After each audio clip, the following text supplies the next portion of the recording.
नमः शिवाय गुरवे सच्चिदानन्दमूर्तये निष्प्रपञ्चाय शान्ताय निरालम्बाय तेजसे। हरिओम प्रभु जी। आज के इस अध्यात्म परिषद में आप सबका स्वागत है।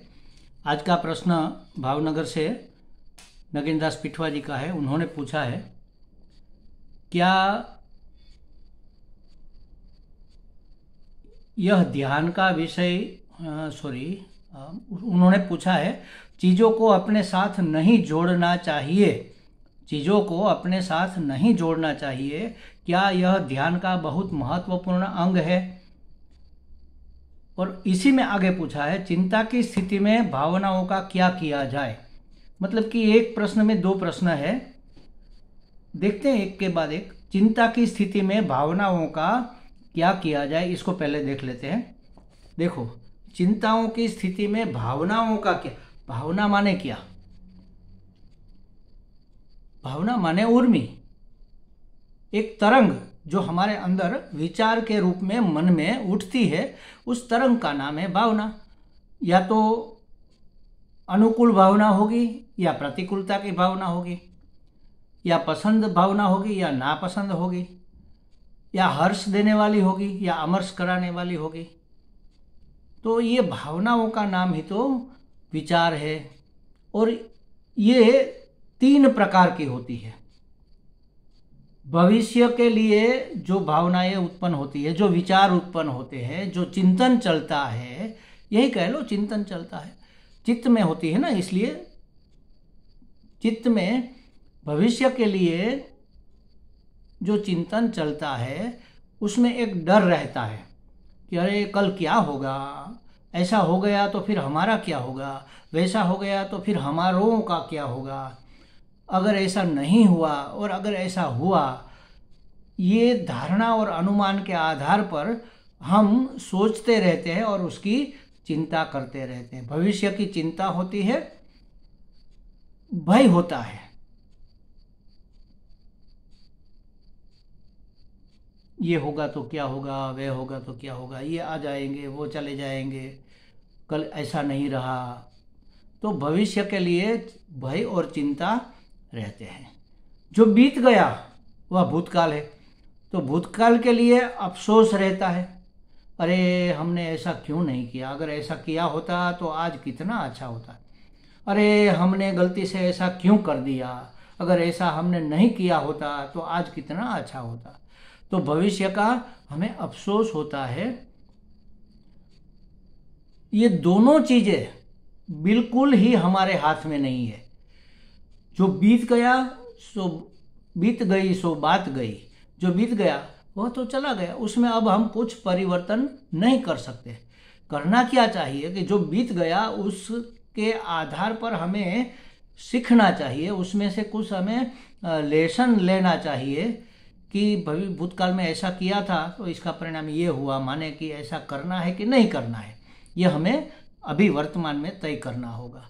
तो भूतकाल को जैसे समझो कि किसी के ऊपर भूत चढ़ जाता है ना, तो वो आदमी अलग हो जाता है। तो उसी तरह ये भूतकाल का भूत हमारे ऊपर चढ़ा हुआ है, कंटिन्यू चढ़ा रहता है। और जैसे जैसे उम्र बढ़ती है यह भूत और प्रबल होता जाता है। हमारे जैसे बूढ़ों को अगर मिलोगे तो क्या कहेंगे, अरे हमारे ज़माने में तो ये था, हमारे ज़माने में तो वो था, दाल चावल इतने के थे, आज कितना महंगा हो गया, हमारे ज़माने में सब लोग कैसे हिल मिल जुल के रहते थे, आज तो दंगे हो रहे हैं, हमारे ज़माने में वो था। अरे जो था सो था, अब क्या करना है इसके बारे में सोचो, आगे क्या कर सकते हैं इसके बारे में सोचो। तो भूतकाल का अफसोस हर एक को रहता है, उसको अगर हम छोड़ दें और भविष्य की चिंता रहती है जो कि हमारे हाथ में नहीं है, उसकी तैयारी कर सकते हैं हम, अनुकूल उसके लिए कोई वातावरण बना के रख सकते हैं। फिर जो आए वो स्वीकार है, हमारे प्रारब्ध में जो आएगा, ईश्वर की योजना के अनुसार जो आएगा, सबके कल्याण के लिए जो होगा वह आएगा। तो भविष्य की चिंता करने में भी भविष्य का चिंतन थोड़ा कर सकते हैं कि भविष्य में ऐसा होगा तो उसका निवारण के लिए ये उपाय अभी से कर लेते हैं। लेकिन उससे भय खाने की या चिंता करने की जरूरत नहीं है।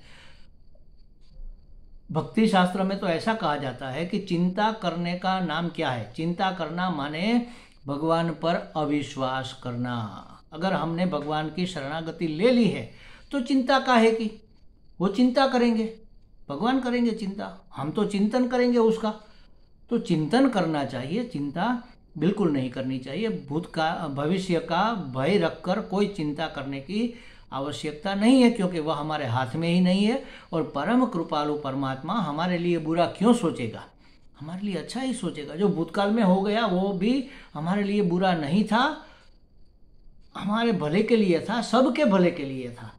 आज उसका यह परिणाम है। अगर हमने उस समय उस गलती को इतना दोहराया होता या गहरा कर दिया होता तो क्या होता। तो अच्छा है, जो हो गया सो हो गया। तो भूतकाल का अफसोस और भविष्य की चिंता, भूतकाल में ये नहीं किया, वो नहीं किया, ऐसा क्यों किया, वैसा क्यों नहीं किया, ये सब छोड़ो और भविष्य का भय त्याग कर उसकी चिंता भी छोड़नी चाहिए। अब वर्तमान में भी एक प्रतिबंध है, विघ्न है। क्या है? वर्तमान में जीना चाहिए, लेकिन वर्तमान का मोह नहीं रखना चाहिए। हमें भूतकाल का अफसोस होता है, भविष्य की चिंता होती है और वर्तमान का मोह घेरे रहता है। मोह माने उसकी माया, ये हमसे छूट न जाए, इसको हम पकड़े रखें, इसके बगैर हम रह नहीं पाते, इसके बगैर हमारा चल नहीं सकता। ये सब जो वर्तमान में प्राप्त है उसका जो मोह है, उसको अगर त्याग दिया जाए तो अफसोस, भूतकाल का, भविष्य की चिंता और वर्तमान का मोह छोड़ दिया जाए तो ऐसी कोई चीज़ नहीं है जो हमें अखंड आनंद से विक्षिप्त कर सके। जीवन अगर आनंदमय बनाना है तो पहले तो हर्ट और गिल्ट दोनों को छोड़ दो। हर्ट जो भूतकाल में हमारे साथ हुआ, उससे हम आहत हुए या तो हमने किसी को हर्ट किया, और भूतकाल में जो हुआ उससे हम गिल्ट हुए, अफसोस हुआ, हमें अपराध की भावना हुई, या तो किसी ने हमारे साथ किया। और गिल्ट माने अपराध की भावना। हर्ट और गिल्ट को छोड़कर और चिंता को छोड़कर अगर हम वर्तमान का मोह नहीं रखेंगे तो हमारे आनंद में विक्षेप करने वाली कोई चीज़ ही नहीं रहेगी। तो इन तीनों को त्यागना ये अत्यंत आवश्यक हो जाता है। और इसके बाद फिर हमारा चिंतन सही मार्ग में, सही दिशा में चलेगा। परमात्मा चिंतन हम ठीक से कर पाएंगे, तब परमात्मा चिंतन ही रहेगा। क्योंकि अभी हमारे चिंतन में क्या क्या चीज़ें आती हैं, या तो भूतकाल की बातें हम याद करते हैं, या भविष्य की योजना करते हैं, या वर्तमान की चीज़ें जो है उसको कैसे संभाले रखे इसके बारे में सोचते रहते हैं। और चिंतन क्या होता है? अब ये तीनों अगर छोड़ दिए जाए तो फिर आत्मचिंतन के सिवा कुछ नहीं रह जाता। तब हम ठीक से परमात्मा चिंतन कर पाते हैं और तब हम ध्यान भी कर पाते हैं। परमात्मा का, आत्मा का, अनंत चैतन्य का ध्यान करके उसमें अवस्थित हो सकते हैं और समाधि तक पहुंच सकते हैं। समाधि माने संपूर्ण समाधान हो गया कि मैं सत चित आनंद अखंड एक रस सच्चिदानंद स्वरूप हूँ। मुझ में न तो कोई मर्यादा है, न तो कोई परिच्छिन्नता है, न तो मैं मर्त्य हूँ, न तो मैं सुखी दुखी हूँ, न तो मैं पराधीन हूँ, न तो मैं मूर्ख हूँ। ये सब चीज़ें अपने आप छूट जाती है और अपने सच्चिदानंद स्वरूप में हमारी अवस्थिति हो जाती है।